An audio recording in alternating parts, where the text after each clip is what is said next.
وزیر خوراک سندھ کی سخت ہدایت پر محکمہ خوراک میں بدعنوانی، گندم اسٹاک میں کمی اور غبن کے خلاف بڑے پیمانے پر کریک ڈاؤن شروع کر دیا گیا ہے۔ وزیر خوراک سندھ مخدوم محبوب الزماں کا کرپشن کے خلاف ایکشن، کئی افسران برطرف کر دیے جبکہ متعدد کو فائنل شو کاز نوٹس جاری کر دیے گئے ہیں۔ مزید تفصیلات جانیں گے ڈان نیوز کے نمائندے عمران احد خان سے۔ عمران بتائیے۔ دیکھیے بالکل وزیر خوراک سندھ کی جو سخت ہدایت پہ محکمہ خوراک نے سندھ میں بدعنوان جو افسران ہیں اور گندم کے خلاف جو ہے وہ بڑے پیمانے پہ بریک ڈاؤن کیا ہے۔ وزیر خوراک سندھ ہے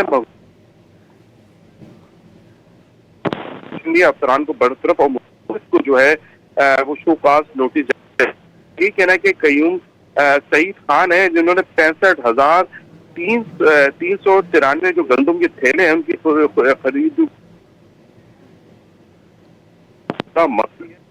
عمران، آپ کی آواز ہمیں صحیح طرح موصول نہیں ہو رہی، دوبارہ رابطہ کرنے کی کوشش کریں گے۔ وزیر خوراک سندھ کی ہدایت پر محکمہ خوراک میں بدعنوانی، گندم اسٹاک میں کمی اور غبن کے خلاف بڑے پیمانے پر کریک ڈاؤن شروع کر دیا گیا ہے۔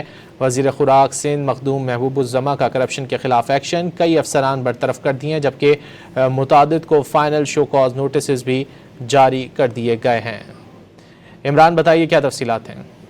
وزیر خوراک سندھ کی سخت ہدایت میں جو محکمہ ہے خوراک سندھ میں بدعنوان جو افسران ہیں ان کے خلاف سخت ایکشن لے لیا گیا ہے۔ گندم کی اسٹاک میں کمی اور جو غبن ہے اس کے خلاف بڑے پیمانے پہ کریک ڈاؤن شروع کر دیا۔ وزیر خوراک سندھ ہے مخدوم محبوب الزماں جن کی کرپشن افسران ہیں ان کے خلاف یہ ایکشن لیا۔ افسران کو برطرف اور متعدد کو جو ہے وہ فائنل شوکاز نوٹس بھی جاری کر دیے۔ قیوم سعید خان ہے بتایا گیا ہے کہ 65,393 گندم کے جو تھیلے ہیں وہ جو خریداری کی گئی ہے اس کو خود کی گئی ہے، جبکہ امان اللہ مقصی ہے جن کو ملازمت سے برطرف کر دیا گیا ہے، جبکہ گندم اسٹاک کی بڑی کمی پر فوڈ سپروائزر ہے علی مقصی ان کو ملازمت سے ان کو برطرف کیا، جبکہ ان کا یہ بھی کہنا تھا کہ کنکورڈ میں 10,300 میٹرک ٹن جو گندم ہے اس کی کمی پہ ظہیر احمد عمران ساتھ ہی رہیے گا، ایک اور خبر ہے اس کی بھی تفصیلات آپ سے جانیں گے۔ سکھر میں واٹر سپلائی، ڈرینیج اور واٹر فلٹریشن منصوبوں پر بڑے پیمانے پر مالی بے ضابطگیاں سامنے آ گئی ہیں، اس خبر کی کیا تفصیلات ہیں؟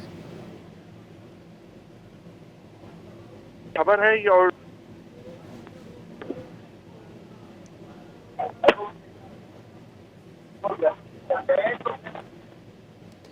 سکھر میں واٹر سپلائی، ڈرینیج اور واٹر فلٹریشن منصوبوں میں بڑے پیمانے پر مالی بے ضابطگیاں سامنے آ گئی ہیں۔ محکمہ سروسز اور جنرل ایڈمنسٹریشن نے سکھر کے ایگزیکٹو انجینئر کو معطل کر دیا ہے۔